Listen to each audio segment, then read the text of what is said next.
Welcome to Cinema Convos. This is the show where we bring guests with different tastes in film to have a meaningful discussion about the art of cinema. I'm your host, Yash, and I'm here with my co host, Zach, and our special guest, Rishi. Today, we are discussing the film The Hunger Games Catching Fire from 2013, which was written by Simon Beaufoy and Michael Arndt and is based on the novel by Suzanne Collins and was directed by Francis Lawrence. And it is starring Jennifer Lawrence, Liam Hemsworth, Woody Harrelson, Josh Hutcherson, Donald Sutherland, Elizabeth Banks, Lenny Kravitz, Stanley Tucci, and Philip Seymour Hoffman. In The Hunger Games Catching Fire, Katniss Everdeen and Peter Millark become targets of the Capitol after their victory in the 74th Hunger Games sparks a rebellion in the districts of Panem. Before we get started, I want to issue a quick spoiler warning for both this movie and any other movie in this series. It's likely we'll talk about various plot points, and it's better to watch the entire series before listening to this episode. And before we get started, I wanted to give Rishi an opportunity to talk about his new video game, Boomerang Jack. Thanks, Yash. Thanks for having me. So my name is Rishi, and me and a couple of friends are working on a video game called Boomerang Jack. It's a fast-paced 2D action-adventure game where you're a pirate with a boomerang and you go on a big pirate adventure. I would compare it to other like fast-paced adventure games, think like a God of War or Tomb Raider, and it should be coming out on Steam this summer. So check it out, guys. Yeah, and just to second that, I'm gonna say I've seen some sneak peeks of the game, and it's quite fun. And Rishi's been working on this very hard, very diligently for a while. So I will make sure whenever this episode's available, the link to the game Steam page will also be in the description. Thanks, man. And you guys better play it. Okay, so now getting to the movie, I wanted to ask you, Rishi, what's your first memory or best memory with this movie? Okay, so first memory, I'd rather talk about my best memory. So basically, I remember that I watched the first movie, The Hunger Games, not in theaters. I watched it like on a flight somewhere, and then I watched Catching Fire, also not in theaters. I think I watched it at your house with y'all in your theater room the first time. And my best memory is that when we were watching that, like when I was watching it for the first time, towards the very end, when we get to all the twists in the movie, there's a moment where Katniss, she's terrified and she's sad and she's not happy about the way that things are going with Peeta being stuck in the Capitol, which is a big spoiler, and then you see her eyes and her expression go from like sobbing and terrified to like fury, I guess I would say, and anger and like defiance. And she looks straight at the camera. And it's like I guess you could say it's kind of like a fourth wall breaking moment because she looks right at the camera, as if she's looking at like President Snow in the Capitol. Yeah. And I love that moment, the acting, how the music crescendos, how it cuts off right after that. It's just a beautiful moment, and I feel like that's usually what I remember the movie by, is that one moment. I mean, the movie is essentially a very pivotal moment in the series where Katniss realizes she has to be the face of the rebellion, because throughout this movie you can very much see she doesn't want to be this person, but she like has kind of been forced into it.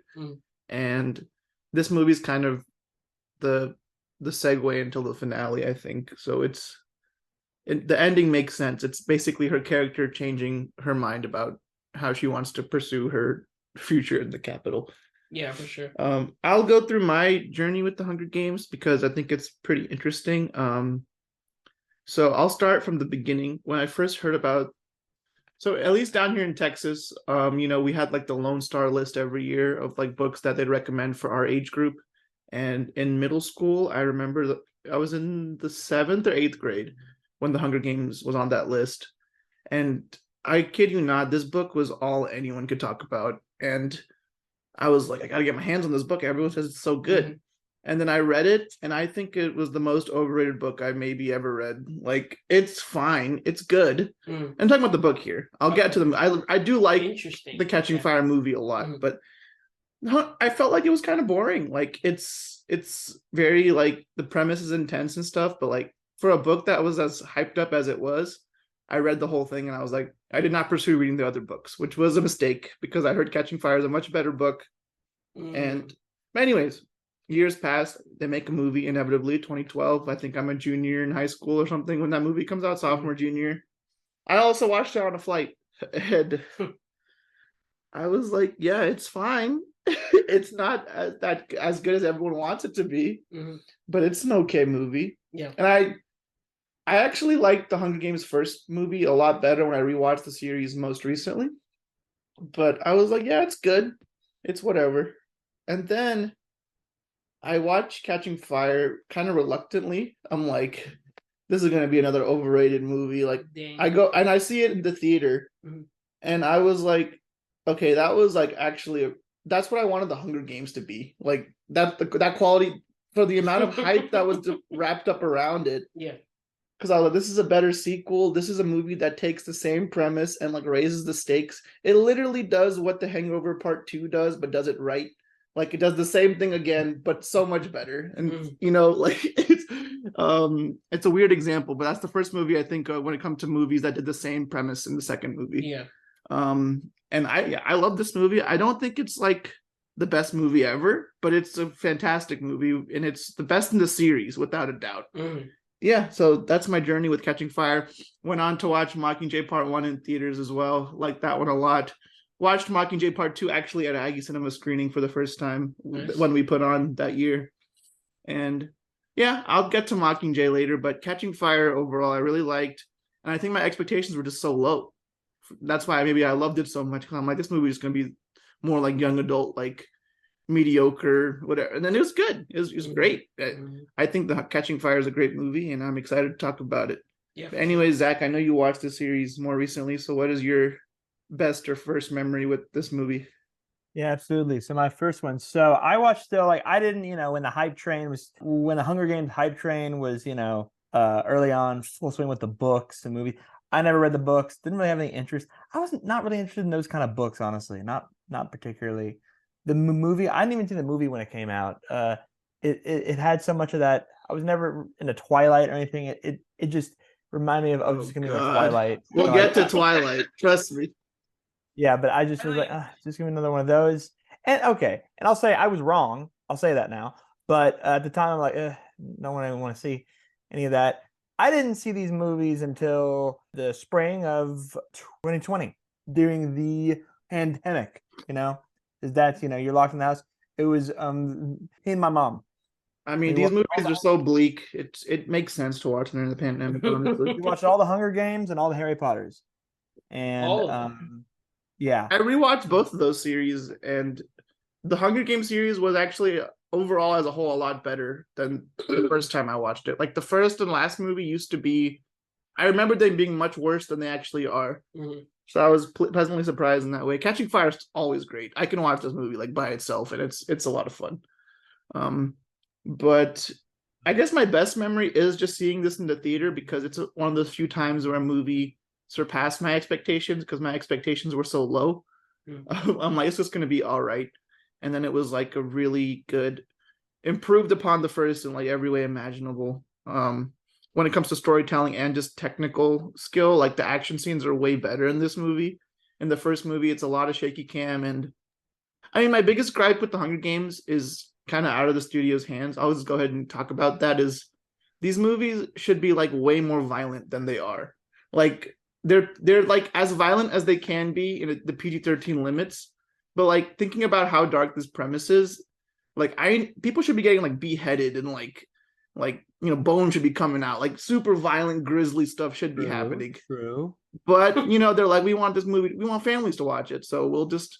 And the Yeah. first movie solved that problem with shaky cam, like just trying to hide, like the violence was happening, but it was so shaky you can't make out what's happening. Mhm.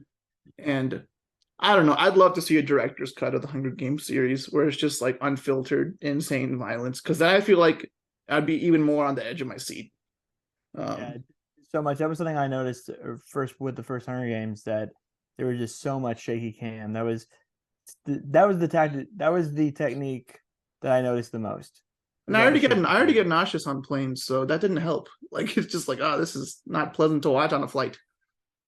Yeah, I feel like there's a lot of shaky cam. But it's a good story. The storytelling, the world building is good, and the acting is good. The characters are interesting, and yeah, that's. I used to be much more critical of this franchise than I am now, so I actually like that change in my life.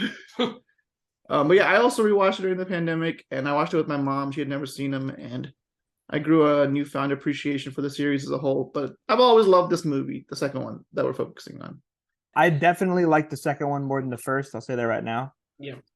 The first one felt like, I don't know. The first movie is more like low budget. It's more yeah. This movie's definitely bigger budget, and I had an interesting analogy to make. Let's see, I wrote it down somewhere. Okay. So like, I don't know if you watch when we watch this movie, it's like a special Hunger Games. It's like the 75th anniversary, whatever. Yeah. And it feels like the Capitol is like pulling all the stops to make this like a much bigger event than the first one. Mm-hmm. The last Hunger Games. And it's just like, it's kind of what the movie did too. It like raises the stakes. It has a much bigger budget. They got like A-list actors in here, like Philip Seymour Hoffman. Yeah. And like, it's just like, I feel like it's like parallel to what's happening behind the scenes is happening in the movie.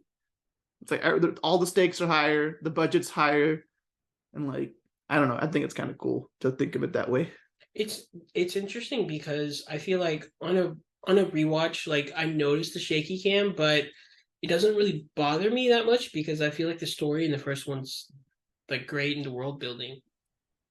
Yeah, I mean, it's not like the worst shaky cam I've ever seen. There's worse out there. There's some action movies that are like Quantum of Solace is an example that comes to mind where the movie's fine, but when action scenes are happening, I'm not having a good time. Like I'm like, this is like, you can't make out what's happening. There's so many cuts, and it's just like, what is this movie? But it's not like that bad. Like Hunger Games, because like so many people get killed like right at the beginning, it just becomes more of a survival movie very quickly. Yeah. So that's why if it was just people fighting like that for like an hour, I would probably not like it. Mm-hmm. But it's over kind of quickly, and then it's just like a lot of one-on-one fights and yeah.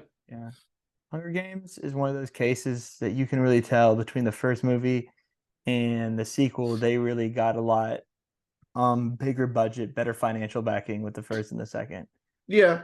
It's just pretty noticeable, and sometimes that can be a bad thing, but this is for me. It's definitely a good thing. I really like they really had the money to really go more into the world building a little more, and really go more with that.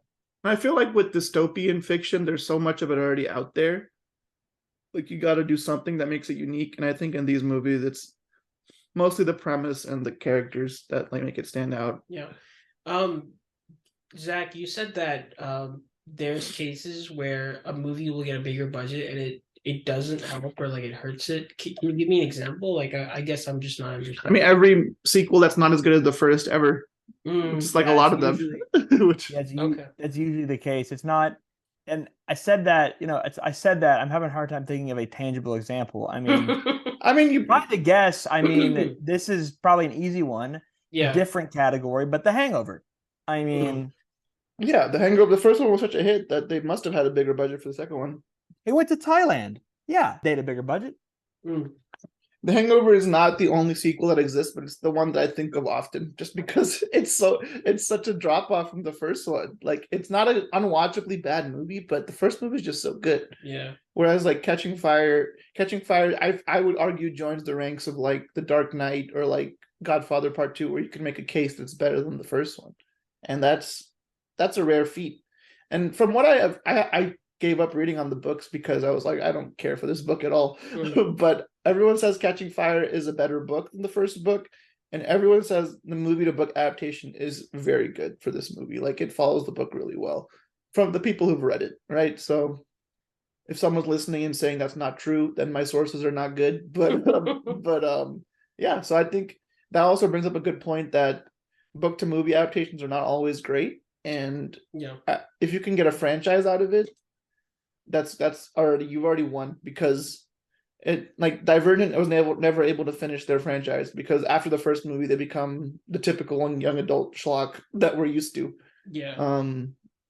But yeah, the Hunger Games I think did a good job with it overall. I didn't read Mockingjay. One of my friends in college told me that the author wrote it in a rush to get the book out kind of quickly, and that's why the writing in the story is not as solid because she was trying to conclude the story quickly to meet a deadline.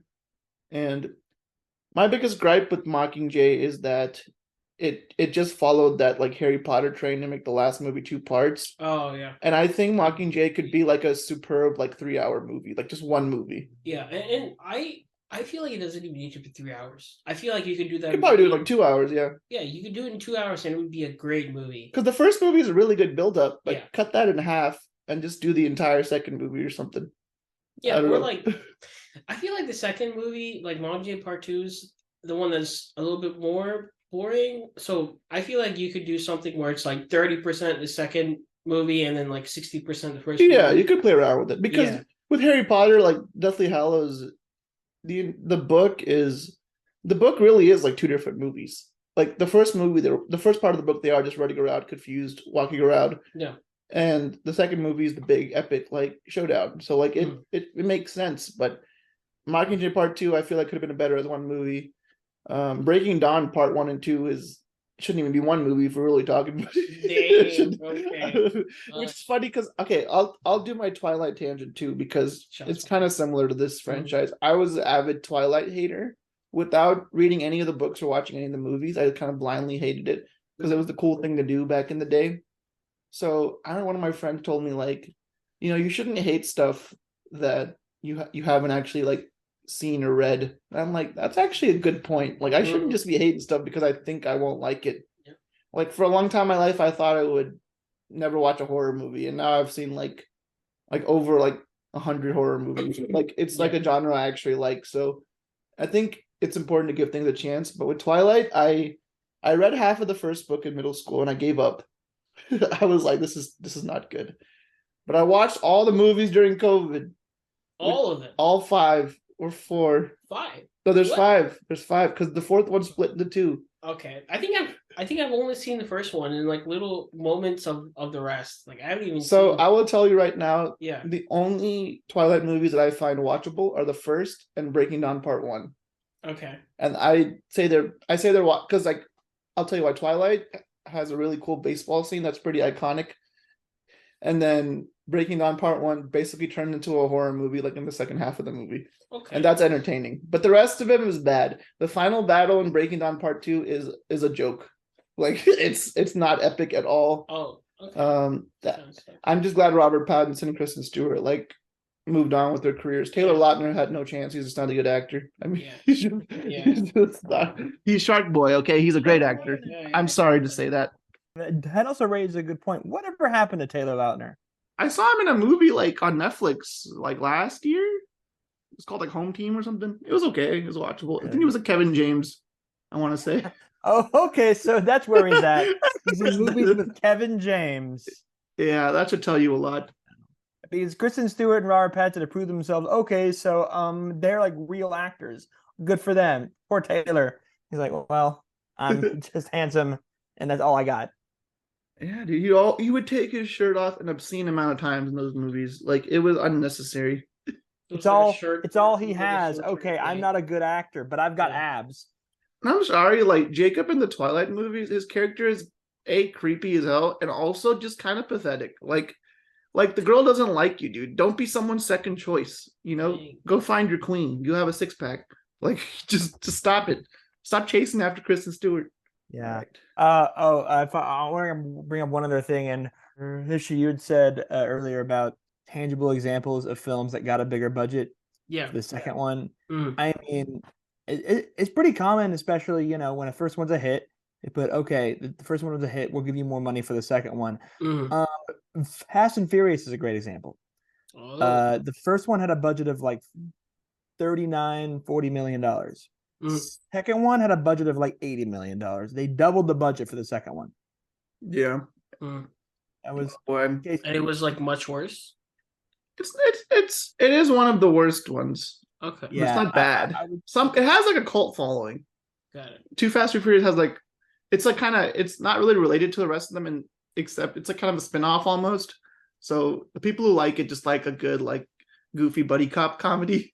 But yeah, it's not as good as the first one for sure. In fact, the only Fast and Furious movies that are really worth talking about are 5, 6, 7, 1, and Tokyo Drift is kind of my cult following one that I like. But the end of the road cannot come soon enough. Family, Jesus Christ. it's never gonna end. This is the first part of the end. They're And they making a say- trilogy. Fast X is first part of a trilogy. So it is gonna end, huh? Dude, I kid you not, every character in that film uses the word family at least once. And there's a lot of characters. And then now they're throwing in the word faith a lot too. Like, gotta have faith. It's faith-based cinema, dude. They got that cross necklace. That thing makes its rounds. Like, you gotta keep up with who has it. Like, it's always how like they come back to life all the time, bro. Fast 10 is faith-based cinema. Hot takes, we provide them. It's not a hot take. It's a tangible fact. Hold on, no, I think it'd be funny. Fast 10 is supposed to be a trilogy, but then they turn the 12th one, they turn that into a trilogy. Oh boy. Okay, It's a let's story move on so to big we need to tell it in 3 parts. Oh no. They're money hungry, dude. And Yeah, 3 parts is actually a lot. And I keep giving them 2 parts is a lot for Mockingjay, so 3 parts is definitely a lot for Fast X. I'm gonna argue. I feel like Harry Potter 7 could also just be 1 part. It would just be really long. It would be like 3 hours. If you did like a 3.5-hour movie. Yeah. I could see that. I disagree with that mainly because I love in Deathly Hallows Part 1, you have those quiet moments that you just couldn't have if there was one movie. That's also true. So I think there's a lot of character moments that would definitely gotten written out. I think the splitting is necessary for that reason alone. They were the pioneers of the split for sure. Now everyone's splitting. Dude, every movie this year that's like a big budget blockbuster is like a part 1 of something. Like within the franchise, it's crazy. Like I'll name a few. Like Fast X is part 1 of 3. Mission Impossible 7 is part 1. Dead Reckoning part 1, and then Spider-Verse part 2 is also a part 1. So like, they're like Wait, what? That's also a part 1. It's like it's like a part 1 of it's I don't know what they're like. Why are they doing it like this? Just call it the second movie or 7th movie or whatever it is. Yeah. The second Spider-Verse, not a part 2. It is a second movie, but in the title, I'm pretty sure it says part 1. Oh, like it's a part 1 of another story line that's almost guarantees it's going to have a cliffhanger, basically. I don't know. Anyway, as long as topic. I'm just glad that this series didn't overdo it with that. Yeah. They just split the last one into 2, which at the time was pretty much what all the big franchises were doing. And if your book is like 700, 800 pages, you can make a case that there's more story to tell, but Mockingjay is no longer shorter than the other books. So if you're The Hobbit, don't do it. Yeah, The Hobbit is a short book for children that's been split into 2.5 hour epics. So 3 2.5 hour epics. Yeah. 2.5 I'm rounding down because one of them is almost 3 hours. What? And it's funny because I'm pretty sure in the Battle of the 5 Armies, I haven't read The Hobbit, but someone was telling me that the Battle of the 5 Armies, the entire movie is like maybe 5 pages in the book. And it's like a 3-hour movie. That's insane. But I feel like there was a lot of studio pressure there for him to make more. Yeah. Because the Hobbit was supposed to be 2 movies, which is already too much for a small children's book. It can be 1 movie easily. Anyways, we'll ask our next question, Rishi. You already told us about the moment at the end that stands out to you, but what are some of your favorite aspects of this movie? Okay, so first of all, you mentioned Stanley Tucci, right? Yes. I had no idea he was in this movie. He's the guy. He's the Caesar Flicker. Yeah, Caesar Flicker. I know. I looked him up as soon as you talked about. I'm like, wait, what? Stanley Tucci's in this movie? I looked him up. Caesar Flickerman is one of my favorite parts about this universe, right? Dude, Stanley Tucci is having a great time in this role. Yeah. Like he's eating up the screen. Like he does an amazing job. Yeah. It's insane. And also his theme for whenever he comes on his show, theme is absolutely fire as well. It's great. Yeah, and it's funny because I was watching this movie and I'm like, I watched a lot of reality TV since I first watched The Hunger Games, and I'm like, is this like is this like parodying reality TV Like almost? Jimmy Fallon? No, I'm talking like The Bachelor or like one of those shows. Is this like the Okay. Chris Harrison of The Hunger Games? Like He's the Chris Harrison of Hunger or Games. who's the newest host? I don't know, Jamie or Jesse Palmer. Jesse Palmer. Like this is it's making fun of how ridiculous reality TV is because everyone tunes in and watches these games where people murder each other, Yeah. and there's all this hype beforehand. And you mentioned Caesar Flickerman. Would you say he's your favorite character? Because I have a favorite character. That is so hard, dude, honestly, because like that brings up a really good point. One of the best parts about both of these movies, the characters are great. Like you feel like everyone is or not everyone, but you feel like a lot of people you can root for, like they're quite likable. Yeah. Even Caesar Flickerman, who's like he's part of the capital, right? Like he's corrupt, right? But he just seems like such a cool guy. Yeah. And He's just doing what he's been doing for probably like decades at this point. Right. I don't know, man. Like I mean the obvious answer is to say Katniss, right? My favorite character is not Katniss, actually. Okay. My favorite character has got to be Haymitch, dude. I Haymitch love is great. Haymitch. Haymitch is great. Haymitch is so funny and he's so cool. And Woody Harrelson is like handpicked for that role. He's perfect. Yeah, and he is perfect. He's very complex because he's the first one to win in District 12, which as a character, he's like, it's no surprise he became an alcoholic because that's, first of all, he went through so much trauma in the Hunger Games alone, but he's probably like so lonely. Like he's the only winner for like so long until Katniss and Peeta win. You know the backstory behind that though? Like why he's so lonely? No, I don't.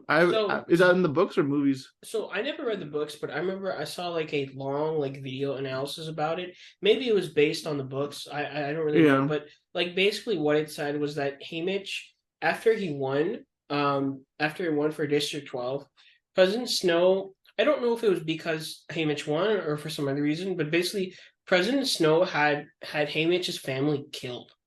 Oh. Well, that's not in the movie at all.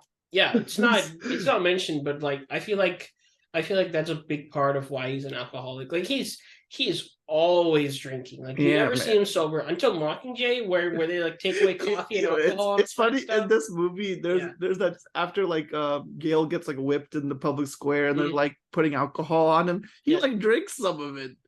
Oh yeah, like he's like just fiending drink.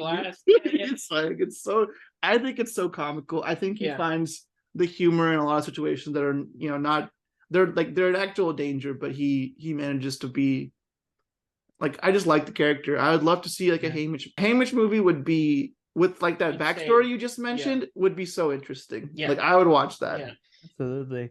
With Haymitch being alcoholic, I always figured just as a winner who's had to kill people in order to survive, you're going to be haunted by a lot of stuff. I just figured that was enough the reason. And if you look in this movie where they go over the other winners, he's not the only one who's like this. There's all the ones in District 6 who they're drug addicts now. He mentions that they've been self-medicating ever since. Well, I wonder why that is. They're haunted by their past. Okay. And the beginning of this movie kind of shines a light on it too, that Katniss already has this PTSD. It doesn't matter that she's a winner. She's been through so much. Her and Peeta have been through so much. They're not happy about it. And I think there's an alternate version of this movie where it's Haymitch and Katniss in the Hunger Games. I feel like that could have been a fun way for them to change the movie. It does change the behind the scenes scheming that's going on behalf of Katniss, but I don't know. It'd be kind of cool if Peeta got called and like Haymitch volunteered, and then it's like, oh, that's a cool way to make it a different movie than the first one. Yeah. But they gotta have the love triangle and all that young adult schlick schlock.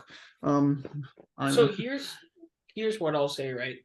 I think for me it's too hard to pick my favorite character for this movie specifically, but if we're talking about the all four movies, like the whole, I guess, franchise, it has to be Haymitch.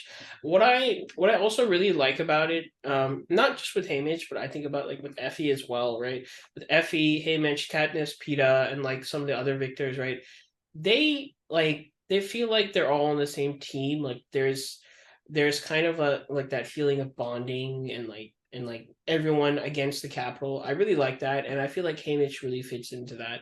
I was also rewatching Mockingjay Part One, right? And like there's a part where in Mockingjay Part One, they're trying to get Katniss to do like a little like kind of like a motivational video type of thing, right?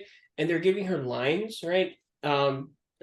And their whole goal there is for her to be the Mockingjay, like to be like a symbol of the rebellion and to like cheer people on to like fight back against the Capitol or President Snow, right? And yeah, so they're giving her lines. They give her like an outfit, right? And she agrees to be part of the revolution like that and to be a symbol for the revolution. But it doesn't work in that way because it's like very scripted, right? And then they have Haymitch walk in, and Haymitch is clapping. He's like, ladies and gentlemen, that's how a revolution dies. And like, there's just moments like that where it's like, yeah, He's just the sarcasm king, dude. He owns yeah, it.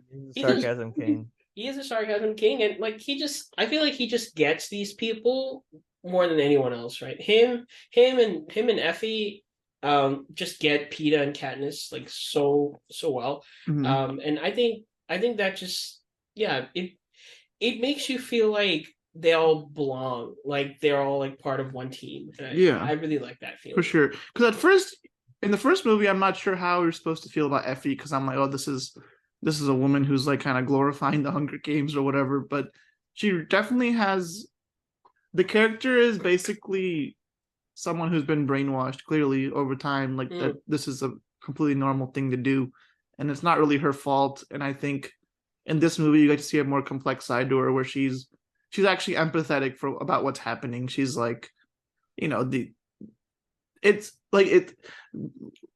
it's so unfortunate because District 12 is literally never won except for Haymitch and like this time. So like Katniss is basically, as soon as they announce it's all going to be former victors, is basically to attack Katniss. Like there's no other reason for it.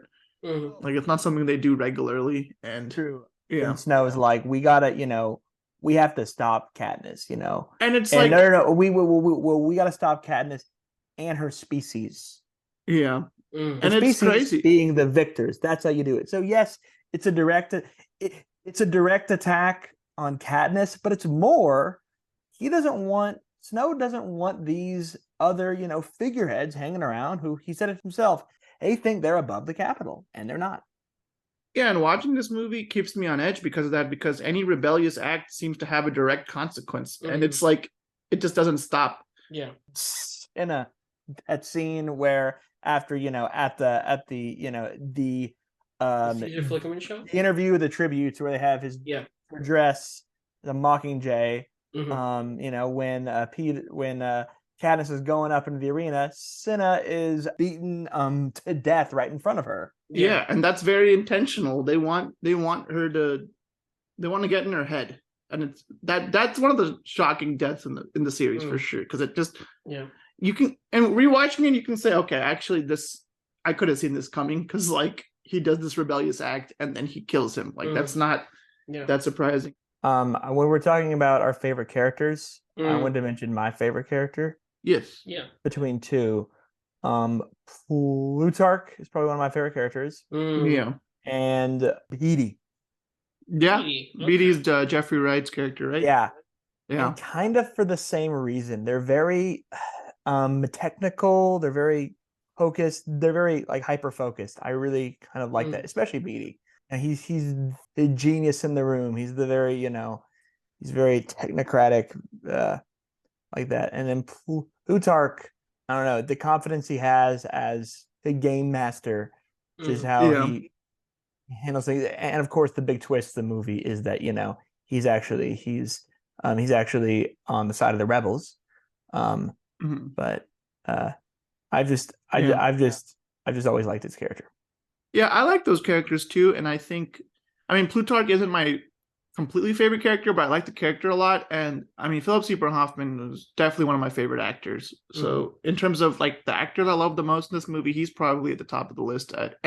Any movie with him in it he was one of the standouts. So I think Mockingjay is one of his last movies, if I'm not mistaken, because I know they have a tribute to him like briefly at the end. Yeah, I believe that was his last movie. Yeah, Yeah, it Monday may have Part Two been the was. last one. Yeah, but yeah, I think the movie's full of interesting characters, and I think it has a great villain in President Snow. Donald Sutherland does a really good job of just Mm, being menacing without saying much. He's just kind of an old dude who looks evil. Like, I don't know, it just works really well. yeah. Um, and he does things like he has so much power that it's a big reason of why Katniss chooses to kill, what is it, President Coin in the next one, President Coin. because she sees her becoming basically President Snow, like Yeah. eventually, right? Because when you have Yeah. that much power, I mean, there's a reason that, like, look at our country, like, you can't be the president forever. Like, you have to like give up your power eventually, or like Yeah. what would happen if like any of the presidents in history like became president forever? That would not be good. That would be bad. Completely antithetical to our system. And that's how, not going to political debate, but when a revolution overthrows the government, Mhm. it's often as like corrupt, if not more corrupt, as the government that they originally overthrew.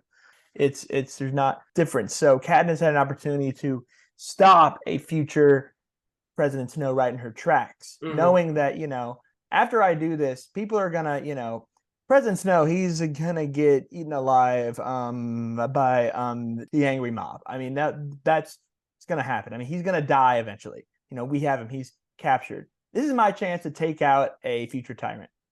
And Yeah, and at I think first, when I saw that, I was like, "What? You stupid! Why did you do that?" And I thought about it, like, I it was think it really ties smart. into the themes of the story, which is if there's ever a situation like this, like people will rebel eventually. Like no one wants to live in a world like this. That's why it's dystopian. Yeah. And I think that is probably the biggest theme of the story. You can look at a lot of smaller things as like I think one of the big themes is the classic hero theme where like a hero is forced to become a hero against their will. Basically, like Katniss Everdeen, it's not any different than like Harry Potter being the chosen one, or like Frodo have to carry the One Ring, or Luke Skywalker having to like save the galaxy. It's all just very archetypal in that way. But I think the deeper themes are just how it chooses to create this world. And I think the killing of President Coin came as a shock to me at first, but yeah, like you said, looking back, it kind of ties into the theme that it's like what Kanye said, no one man should have all that power. Like, Yeah. I mean, not to quote Kanye West on this podcast, but it's that's basically what I got out of this movie. Yeah, but Kanye I West guess and were there President. any other themes in the movie that you guys wanted to bring up outside of the clear like social and political themes in it? What would you say are the clearest social and political Then themes? no one man should have all that power, dude. Okay, to Yeah, find yeah, goals. exactly. Yeah. Dystopia, absolute power. You can't keep down a rebellion forever. That Mm, is a futile mission. It is Mhm. like you can't keep down a people forever. You can keep them down for a while, can't keep them down forever. President mm, Snow's mission to silence all dissenters was futile, whether he believed it or not. He mm. probably believed that I can just silence everyone who's against me. I can kill them, scare them into submission. But no, it was going to come crashing down eventually. It always does. Mm. And I I don't know think if he that expected is, that though. yeah, I think that is like the overall message. Yeah. Yeah. I feel like part of it as well is like this it's like absolute power and absolute control over people under the guise of like cooperation, right? So like I remember especially at the beginning of Mockingjay part one, right? But like even earlier, I think they say a similar thing in like Hunger Games, right? In the very first movie, is like they're like this system is built on like a mutual understanding and like a cooperation, right? That the districts provide the capital with the resources it needs, right? And then the capital feeds the people, right? And stuff like that. And like that, it's all just kind of BS, right? It's like they're Yeah. making it seem like the capital's like this like warm like hand that's warm. It's like this kind hand that's like feeding you, right? I think that's like even one of the quotes that they use, something like that. Um but in reality, it's just like it's all about the capital having complete control, and basically no one being able to live the life that they want to live, except for the people in the capital. Yeah. Um, and yeah, I think that's just part of it as well. And like the other thing too, I think y'all mentioned some of those other movies like Harry Potter, right?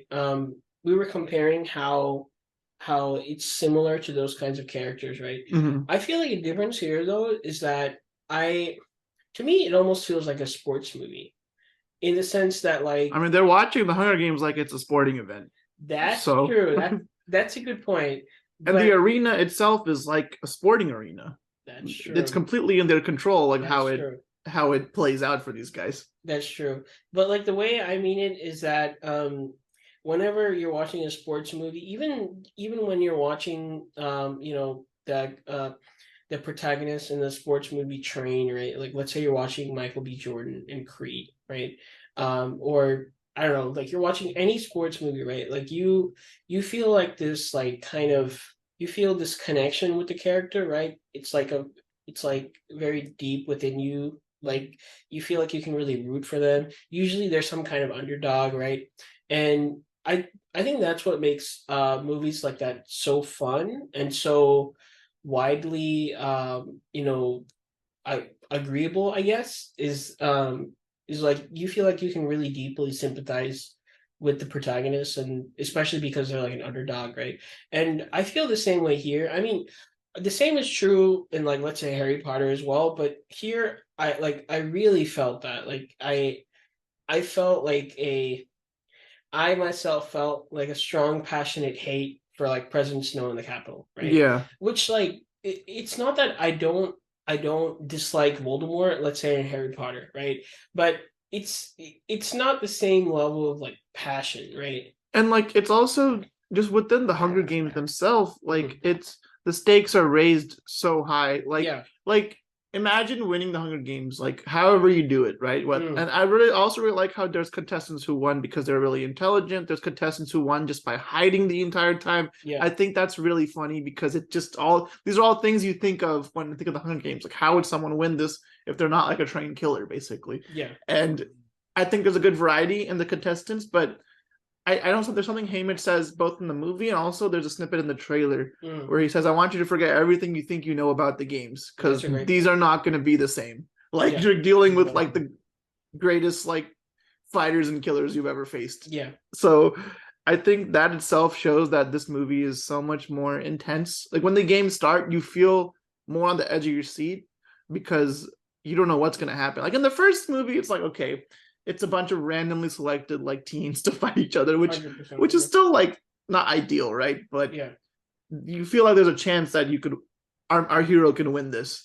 But in here, I'm like I don't know. Like they could like PETA's not going to survive this. Like I'm sorry, like there's no way. Like Yeah. this is just like it's just insanity that ensues. But yeah, I think that's why I like this movie so much more because I feel on the edge of my seat, and also this movie I time stamped it.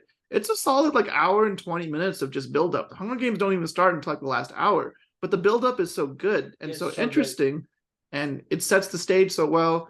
It shows you what's going on in terms of the revolution starting to brew, and all that's important for what's to come in the series. Yeah. Whereas in the Hunger Games, I feel like it's the same thing almost. Like the build up, I like the build up more than the actual games, the Hunger Games. But here, I like both sections of the movie equally. If that makes sense. I agree. No, yeah, I would definitely agree with that. I mean, of course, in the first one, the buildup is more necessary. Yeah. Build-up's necessary here too, but you kind of understand the basics of what the games are, sort of stuff. Going back to what we are saying, like the original Hunger Games, I think one of the reasons I didn't like the first Hunger Games as much. The first one is just a bunch of randomly selected, randomly selected teenagers. Mm. Some of them are just here and are gonna die because they don't know how to fight. I don't really care, or care as much. It's just the system is cruel, and that's something to hate against. The games and Catching Fire is much more interesting. It's trained killers, or it's all like it's like when you killers. watch a season of like a reality show where it's all past winners, like Survivor, like Champions or whatever it's called. Like it's just that much more exciting. It's people who've already been successful. There's more reason to care. And yeah, like you're right. the diversity in contestants is, I think, greater than the first one. Well, Yeah. just I mean, because obviously they really they really did a good job of showing different techniques of like these the different skill sets. You like you were saying, you had people who were really smart, more like engineer types, more people who just hid the whole time, people who have other skills other than just the ones in District 1 and District 2 who are just cold-blooded killers. And maybe it's like the direction or like the way the bigger budget, but there's nothing in this movie that I found like ridiculous. Like in the first movie when like PETA camouflages himself because he like likes to decorate cakes wild, is kind of dumb. It's straight out of the Vin Diesel Family Factory writing. Like it's what is this? He painted himself and like is hiding under a tree for like a long time. I'm like, no, dude, PETA is that's cap, as the kids say. That's not gonna fly with me. Yeah. But in this movie, all the tactics, all the scheming, all the alliances make sense. Yeah. And as knowing how it ends, like so many people are in on just saving Katniss, it makes sense why Katniss and PETA are not dead. Because like PETA would not last 5 minutes in these games otherwise without Katniss protection. There's a part, there's those people who like kind of like hide inside trees or something. What are they called again? Here, what are you talking about? I'm not making this up. No, like in the movies or real life? No, in the movies. Oh, okay. Yes. Come on. No, yeah, no, you're talking about Horflings or yes, Morphlings. Yes. I think that's the name. It's Morph something. Yeah. Those are the ones Morphlings. from District 6. Those are the same ones that are like drug addicted. They became drug addicted later. Okay. Yeah. So like, what happens is that there's this scene, right? I mean, this movie's epic. I just want to say that. Yeah, for sure. Like back to back, there's so many intense moments. Anyway, so like Katniss and Finnick and Mags. We haven't talked about some of these characters, but like Katniss, Finnick, and Mags and PETA. I think it's just those four, right? They're asleep somewhere, right? Like somewhere in the jungle, because the whole arena of this time is like this big like tropical kind of environment. And then Katniss wakes up because in the distance she sees like this fog, right? And then the fog starts creeping closer, and then Katniss is not sure what the fog is, right? Yeah. As soon as the fog touches her, she realizes it's like corrosive or poisonous or something, right? She yells like, "Hey, like it's poisonous!" They'll start running. Okay. After that, in that process, Mags dies, right? And then they get to like this pond area, right? Now, whenever they go into the water, that kind of heals the poison off of them, right? And then at that point, they start getting attacked by like the monkeys or they're monkeys.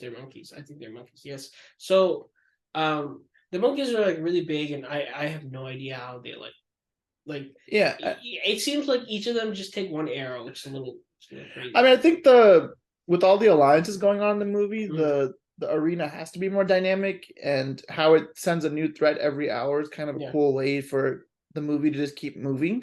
It doesn't stop with like the dangers, because in the first movie there's like those wasps and stuff, right? But like the main risk is Tracker Jackers. The Tracker Jackers, but in general it's mostly people like other contestants that are the danger, right? So but in this movie I think the first movie has it too, but there's a lot of heartbreaking moments during the Hunger Games where it sucks that it's that like people are signed up for these games randomly and then they end up dying.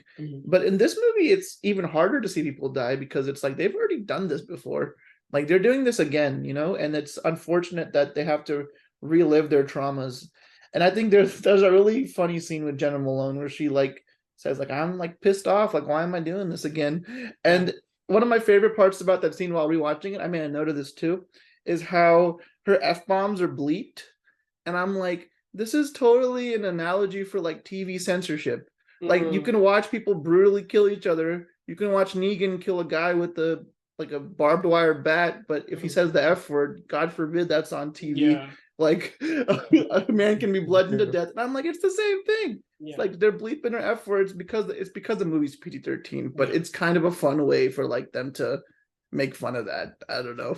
Kind of subtle, because I think TV censorship is dumb, but or outdated, I guess is the mature word to use. So like the thing about that scene with the monkeys, right?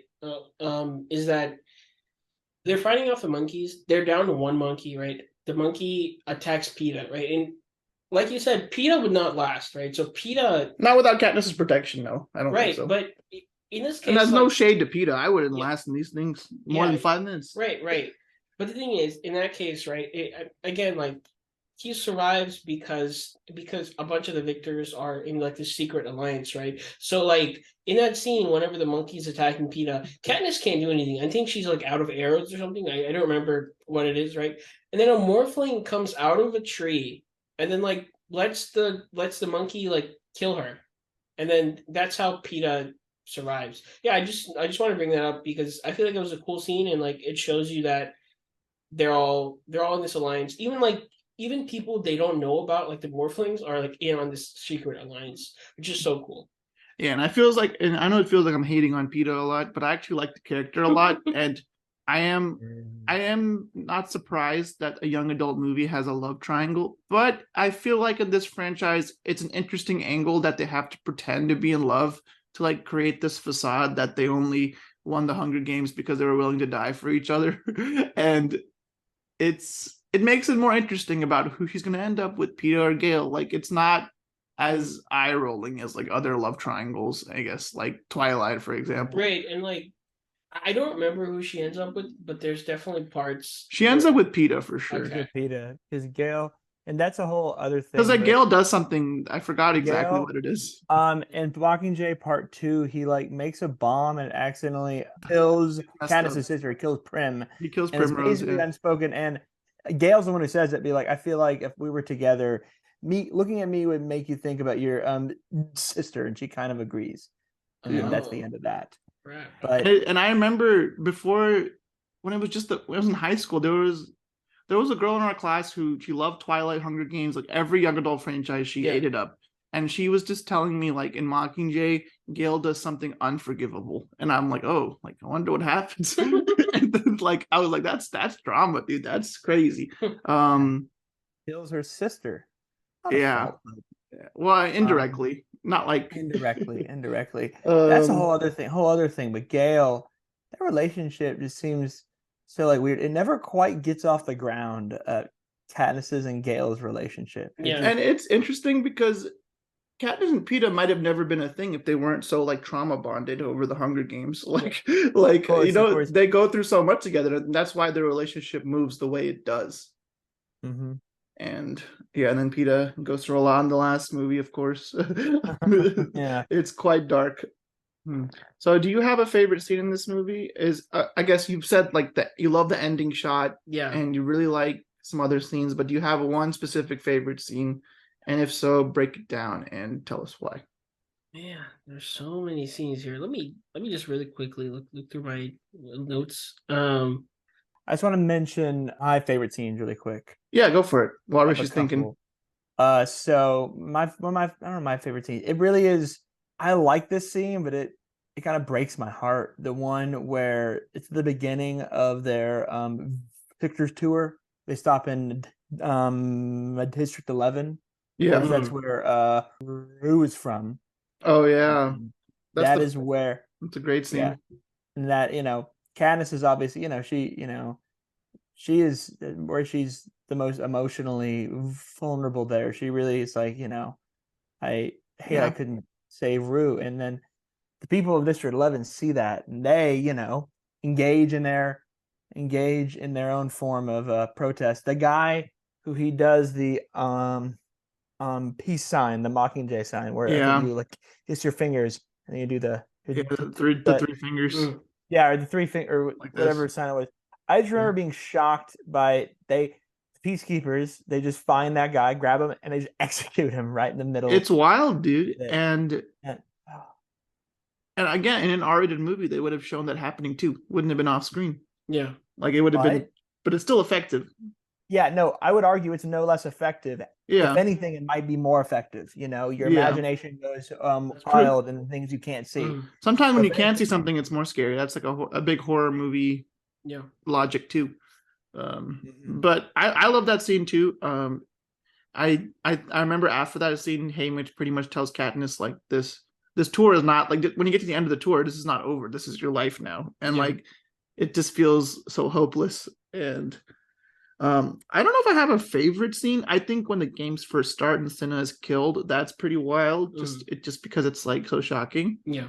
But one scene I want to highlight that I think it's kind of a funny scene is when Jenna Malone goes in the elevator and just starts like taking off her clothes. Yeah. But not because of any like weird reasons. I think it's funny because it's like it's like an analogy for like how out of place these characters still are. Even after winning the Hunger Games, they're kind of the outcasts, they're the underdogs. Because she's just like, yeah, I'll take off my clothes, whatever.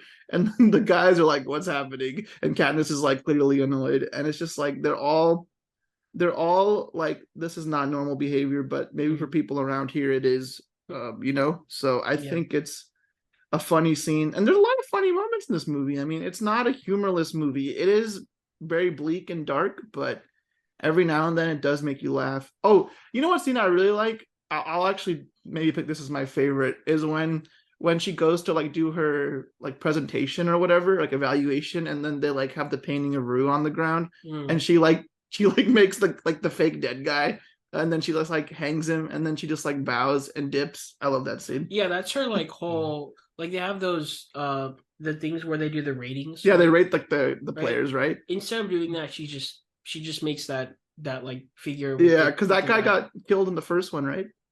Or like in between 1 and 2.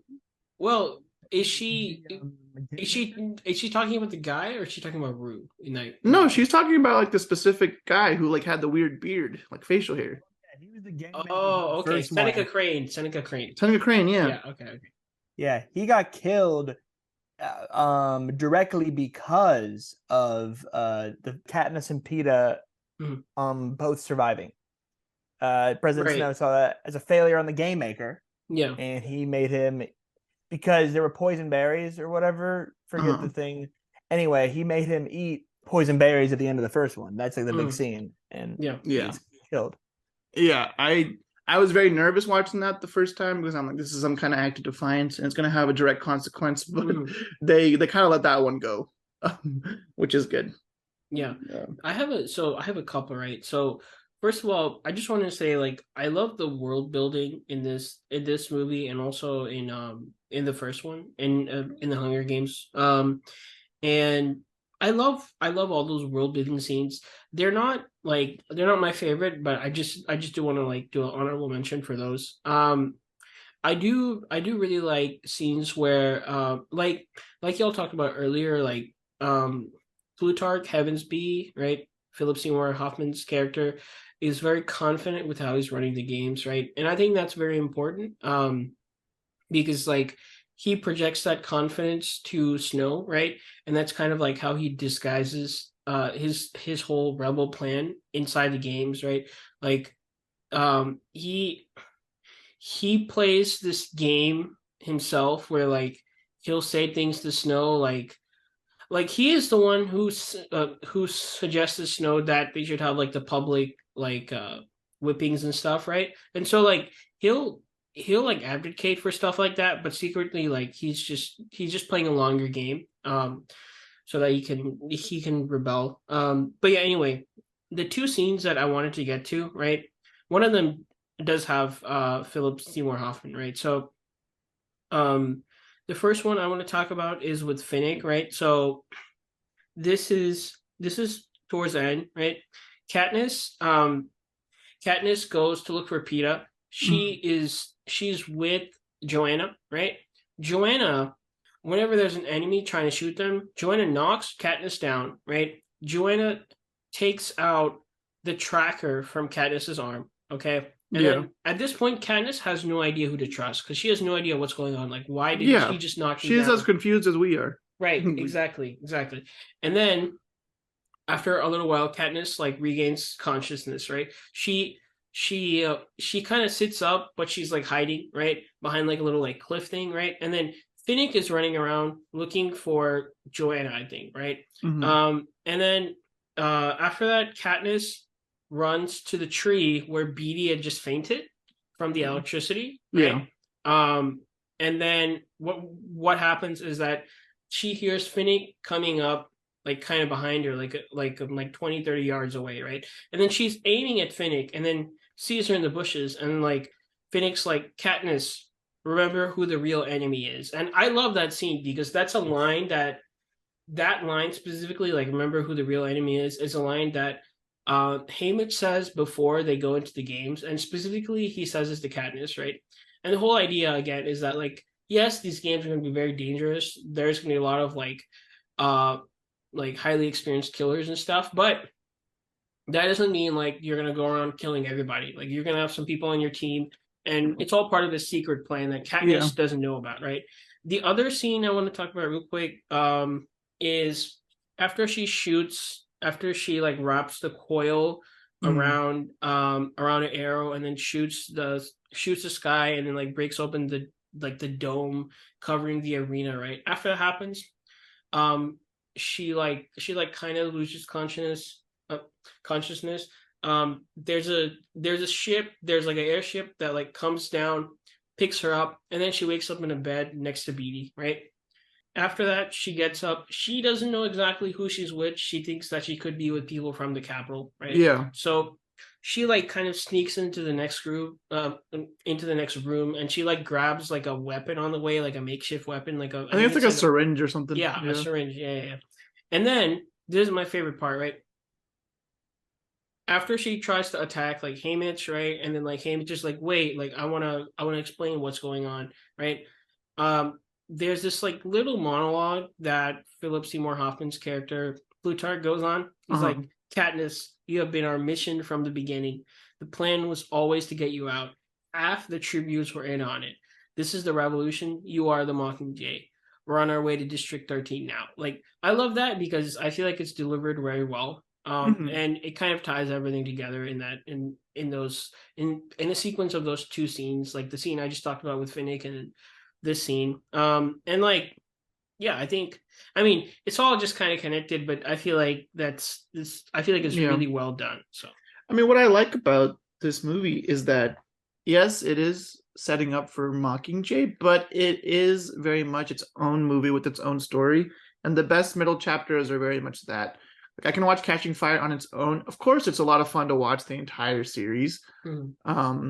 I think that's how I feel about like The Dark Knight. I love watching the whole trilogy, but I can just watch The Dark Knight on its own and be completely content with that movie watching experience.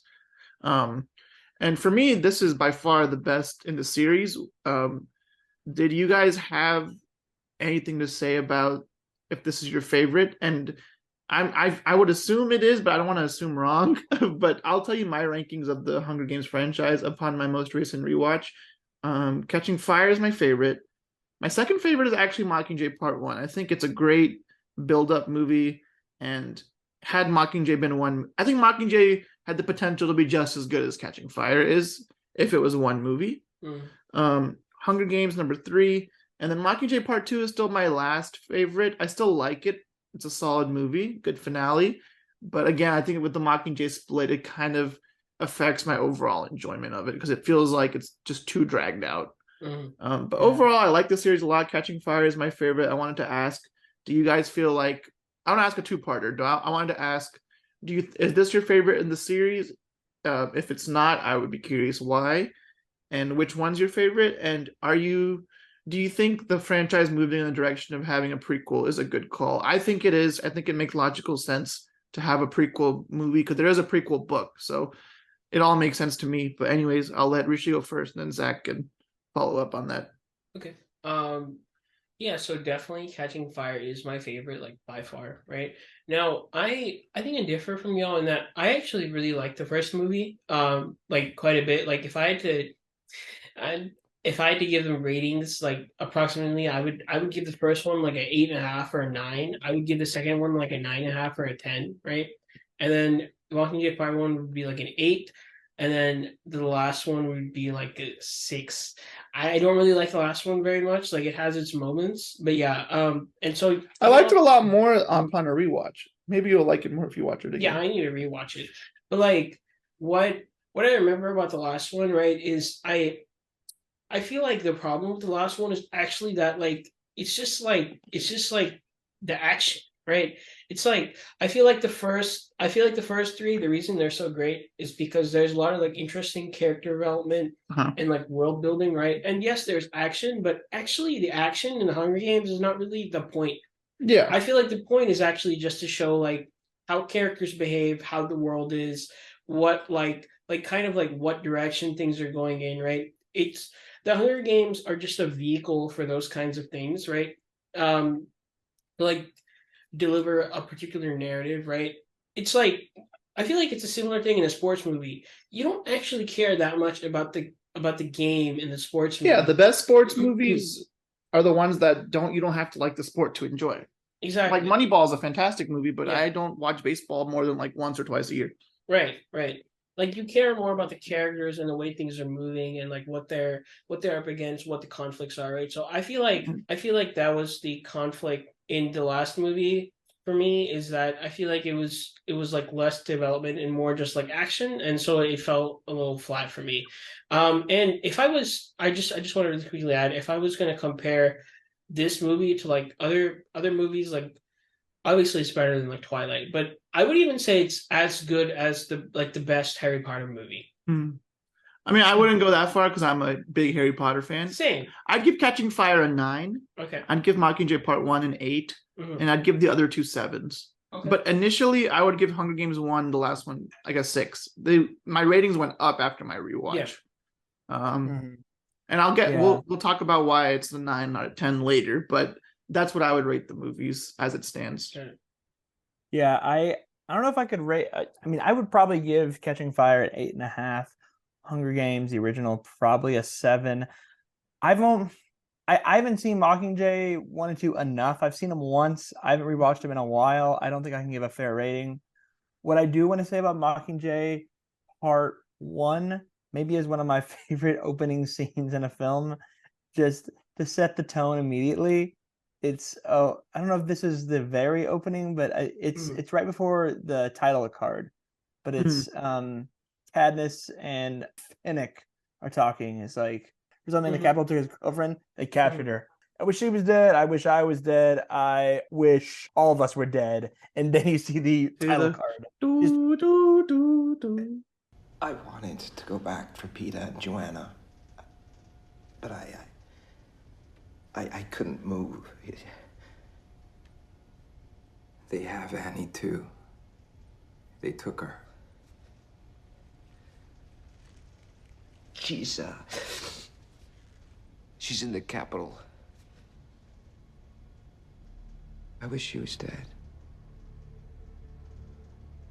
I wish they were all dead and we were too. Here's what you're in for, guys. It's gonna be a bleak one.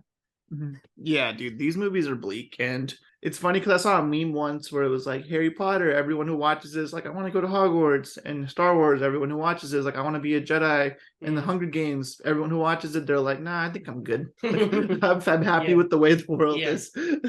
Moving on, I would define this movie as definitely a dystopian action sci-fi movie.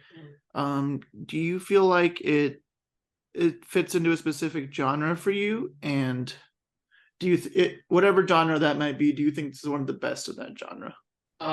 Yeah, so definitely dystopian, like sci-fi action. I think it's action because of the Hunger Games, right? Because of the actual games and the action you see in there, which is epic. But like, I feel like honestly, it is more about the world. It's more about the dystopian world and the sci-fi and the world building, right? And less about the action in my mind. But yeah, in terms of the genre, it is that. And I feel like in terms of like these kinds of like young adult dystopian movies, I mean, I've only seen a few like Divergent, right? Like the Maze Runner series is Maze Runner's pretty cool. The first movie is very good, but again, it falls off after 2 and 3. Yeah. Like that's a trend I've noticed that the Hunger Games was able to somehow combat, is that they don't just fall off and become worse after the first one. Right. I read the Maze Runner book. I liked it. I've heard the books are great. I read a little bit of the first book, and the first movie is awesome. It's a lot of fun. But the Scourge Trials and then like the Death Cure, they're too like typical young adult dystopian, I guess. Yeah. And Divergent, we saw Divergent in theaters, me and Rishi, because Divergent came right after Hunger Games because of the success of Hunger Games. And the first movie is not bad. I actually watched that movie and I thought it's not like a work of art, but it's fun. And like this premise could be a good time. Yeah. But then I saw Insurgent and I'm like, this is not gonna last. And then Allegiant was really bad. So I don't even think I saw this. and there's 4 books, they never made that 4th movie because it just wasn't. They didn't even make a 4th. Because Allegiant, I believe, ended up being direct to DVD because of how like little interest there was in it. Oh. Yeah. So that's bad. but Divergent is similar. Two franchises, or not franchises, but 2 dystopian stories I think of The Giver, which everyone has read that in like middle school. I saw the movie for it not long ago. The book is a lot better, but it's an interesting dystopian world. Yeah. And I think of The Handmaid's Tale, which I haven't read the book, but I have watched the series on Hulu. And if you think The Hunger Games is not dark or graphic enough, just watch The Handmaid's Tale, because that show is messed up. That is, it's not even. I mean, it's funny because by the time it got to like season 3 or 4, the reviews are like, at this point, like, I don't know if I want to watch like women suffer for like 10 episodes. Like, it's just a lot. The first season is phenomenal. It won a bunch of awards. I remember when it first came out, and it does fall off. It's about to end. I think next season is the final season. I've kept up with it. But these are worlds where there's an interesting hook that keeps it interesting, and also they all serve as like a warning to like our current society, like don't let it become like this. Because in all of these worlds, it's implied that the world used to be normal, like the way it is now, right? So yeah, that's what I think. This is definitely a dystopian movie, and it's a good one. It's solid, accessible story. Like a lot of age groups can watch it because it's not particularly violent. But it's not pandering to teenagers in the way that I think Divergent may have done.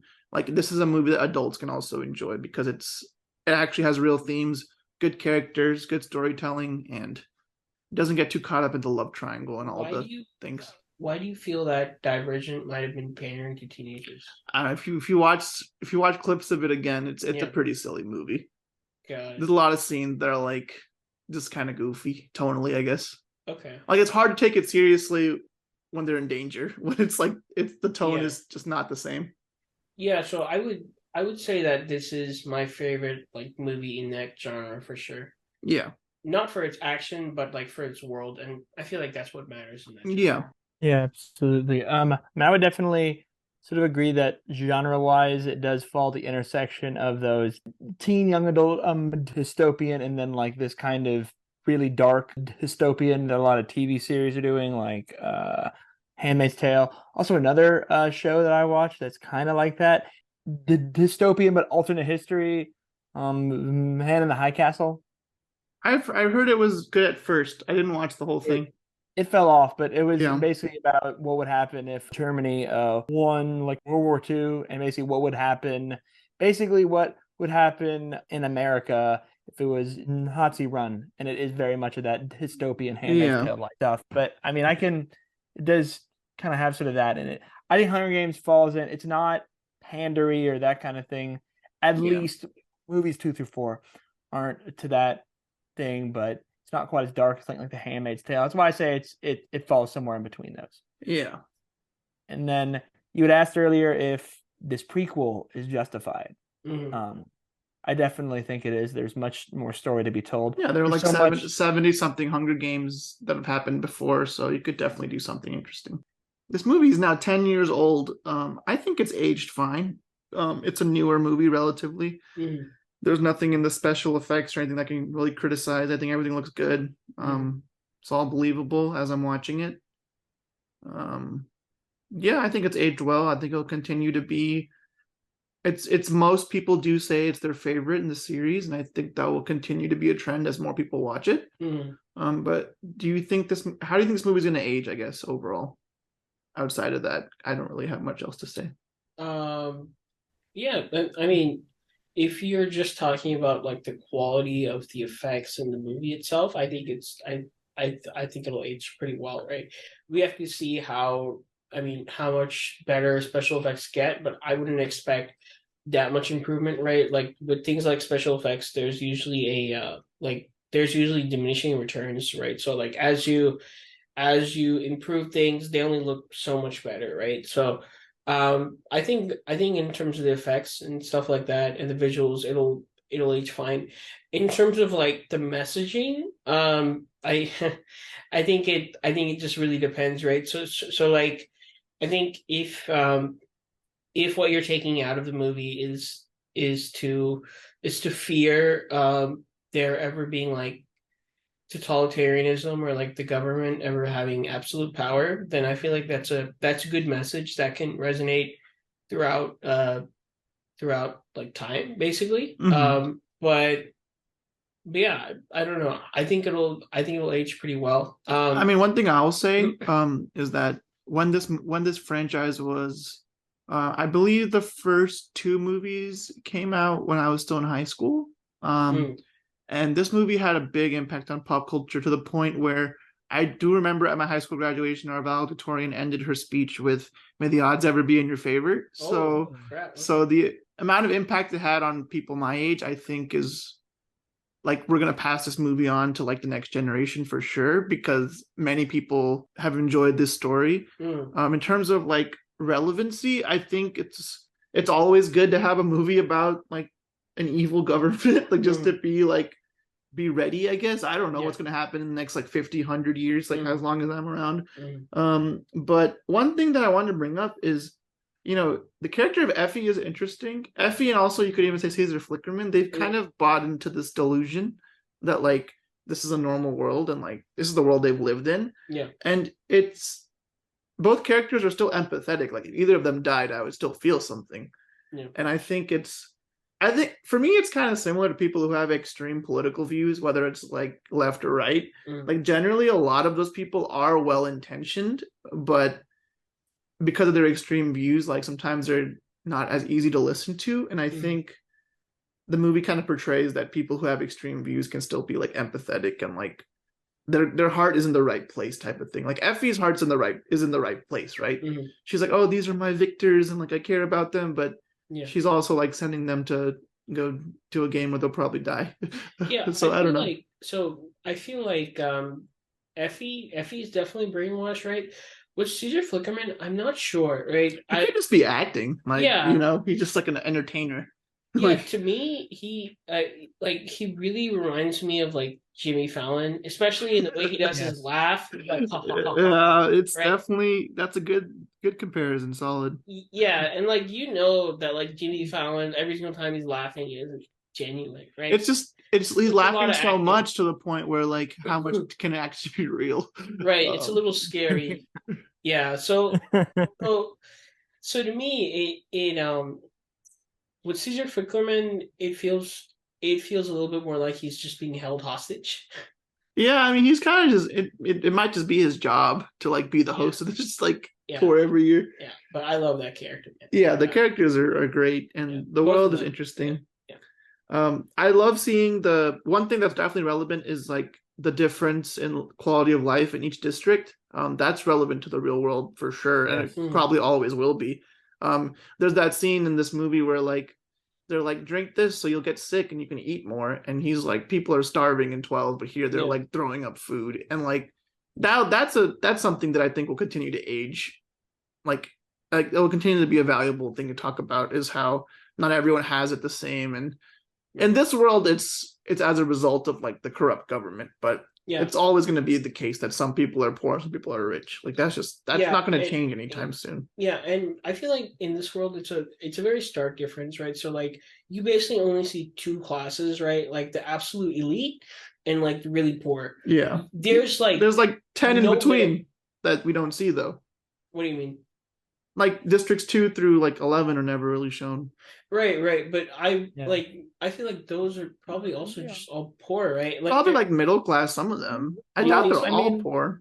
Like District 12 is supposed to be like the worst of the worst. Like that's like in the books too, I think. Okay. I mean 12 is, very industrial, very like reminds me of like in the US kind of like a factory town that factory towns are dying, because their industry is dying. So that reminds me of something like that. 11 is also very industrial, very agricultural. is portrayed as.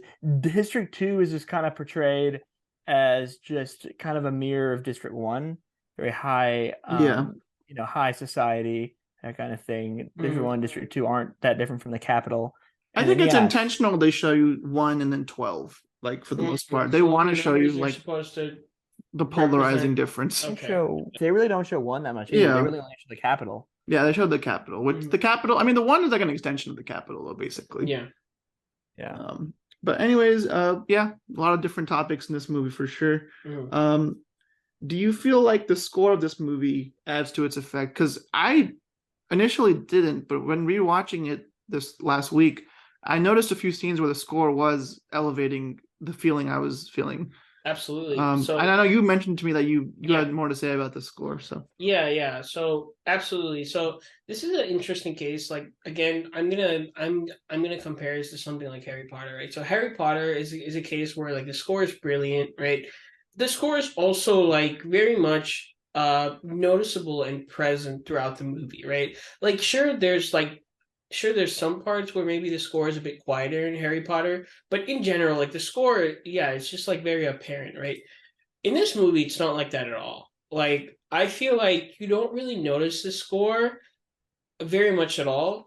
It only shows up in moments where it really elevates whatever's going on in the scene, and it fits so well with whatever's going on in the scene that you don't even really notice it, which I feel like is so perfect for the movie. So I'm thinking about like there's a moment there's a moment where like Katniss sees Cinna getting killed as she's like going up like the elevator thing to the mhm.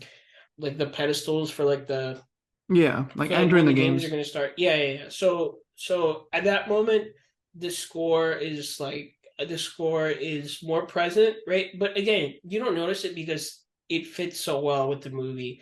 Yeah, Or like anytime that you have the tributes like raising their hand with the three fingers, you have the little like theme play, like the four notes. yeah. And that's very iconic, but again, like it's so you get used to hearing that it doesn't stick out. It just Mhm. elevates the moment. Like for me, this movie doesn't have a distinct score, but Mhm.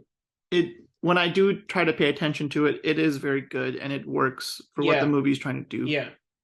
yeah. It's a like basically for me it's a kind of rare case where like there isn't much score, but when there is score, it's really good. Yeah. And yeah, you don't really notice a lot of cases like that because usually if the score is only used sparingly, then yeah, you don't really notice it. Yeah. Okay, cool. Zach, did you have anything to say about the score? I don't have anything to say necessarily about the score. I mean, the action sequence, it's definitely more prominent. Oh, I like the score in the scene where kind of the opening ceremony, kind of where they Yeah, introduce the Rishi loves that tributes. too. That The scene, dun, that dun, dun, really, dun, dun, dun, dun, dun, dun, dun, yeah. dun. It goes hard. But no, Oh, that you're really does talking go about hard. the Caesar Flickerman theme? Yeah. Oh, yeah. That's awesome. There's one of Childish Gambino's mixtapes. I think it's a song called American Royalty or something, where he samples that, and Okay, it's really nice. good. But I gotta Yeah, find it. it's on YouTube. It's great. It's a very catchy track, and his mixtapes are slept on severely. They're so good. But I'm getting off topic. Okay, so next question is: this movie came out in 2013, which, in my opinion, is a freaking great year for cinema. Mhm. I want to ask, how do you feel this movie compares to movies from the same year? This was definitely a box office success. There's no doubt in my mind. It was a big franchise. It got a lot of hype, great reviews. I think it has like a 90% of Rotten Tomatoes. Um, but it is not in my top 10 of that year, actually.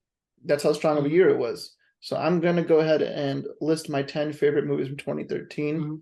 just to name a few, just so you get a feel for what the year was like. Mhm. My favorite, Wolf of Wall Street. Love that movie. Mhm. It's the most entertaining 3-hour movie I've maybe ever seen.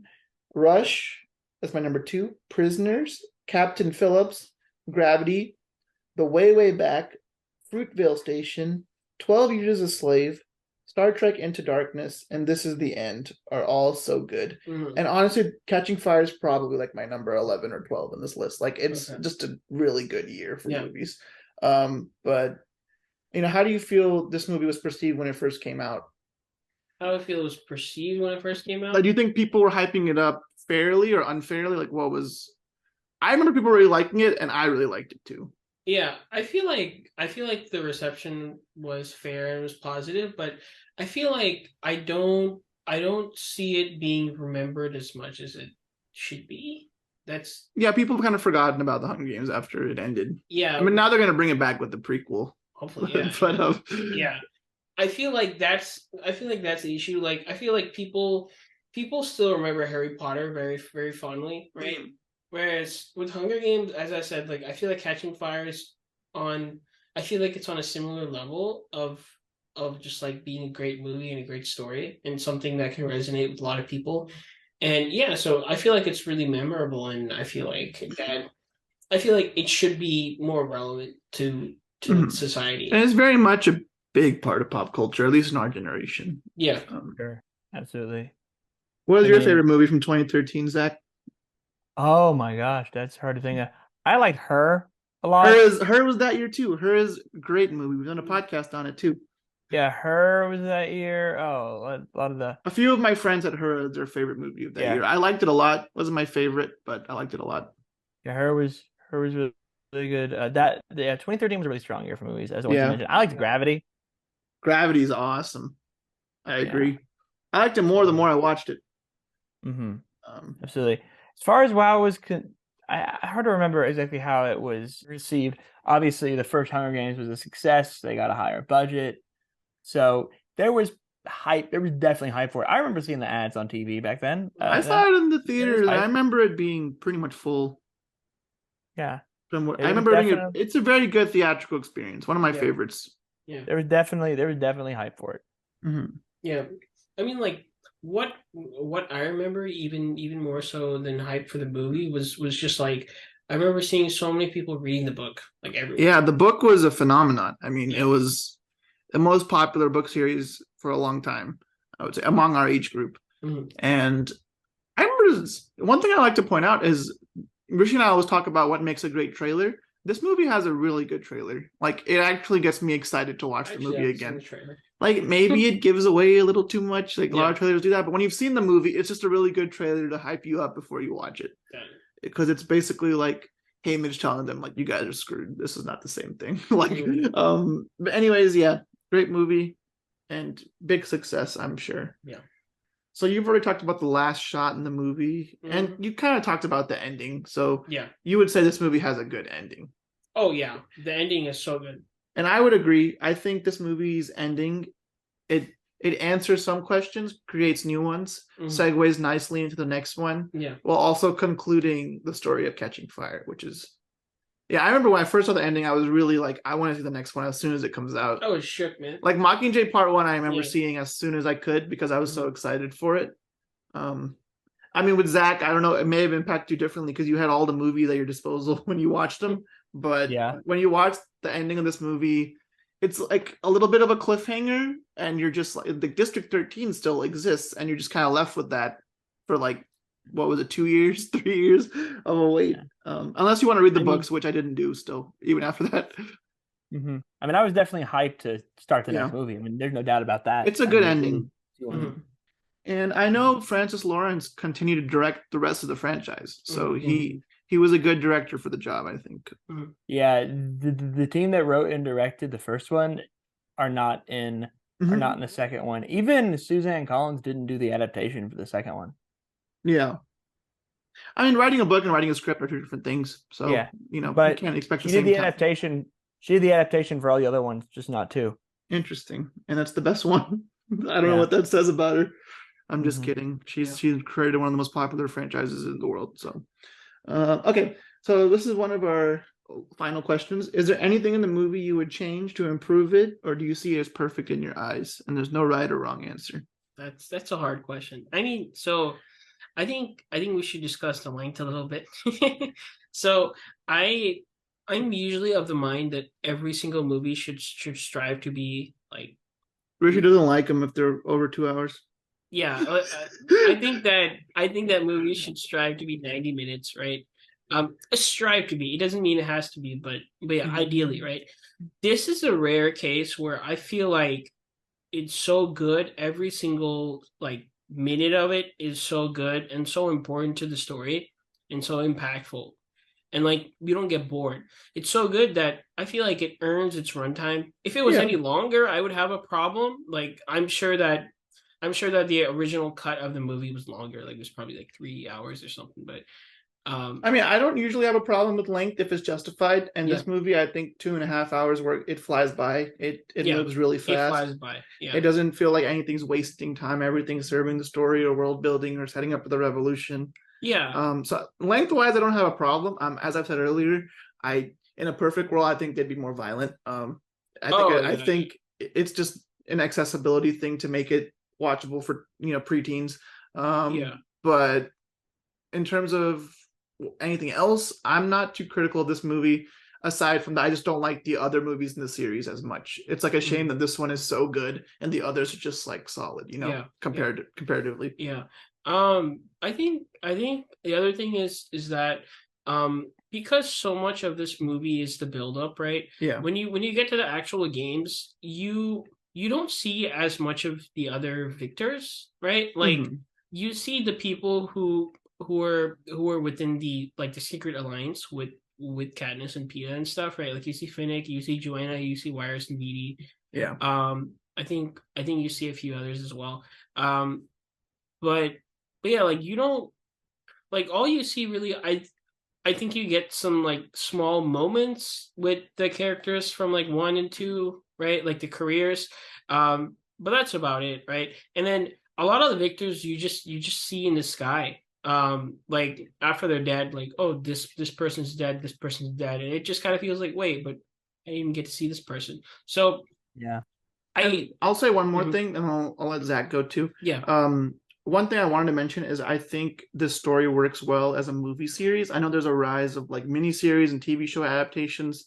I think this story works best as a movie series, and I think it would have worked even better as a 3-part movie series. So I hope they continue to make movies and don't really make the shift to television. I don't think it's necessary.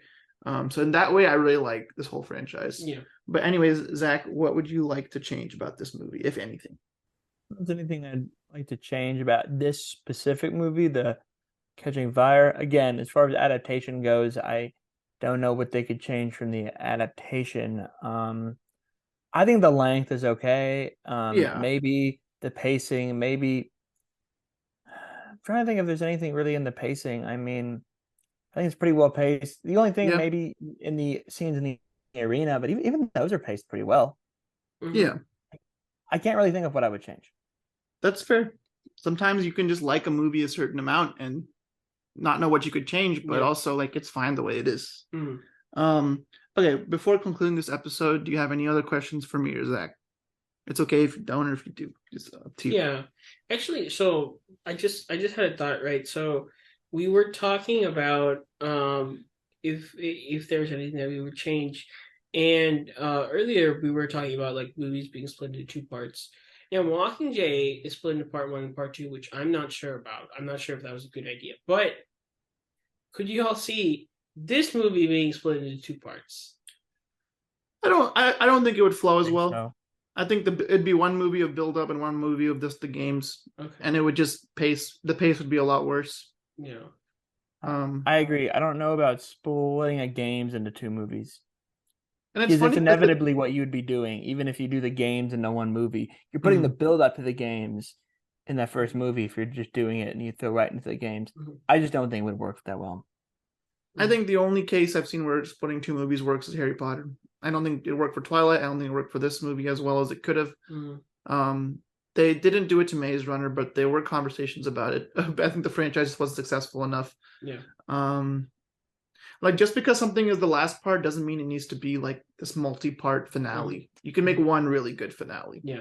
The Return of the King is like the extended cut is like almost 4 hours long, but it's a perfect finale. It's just one movie.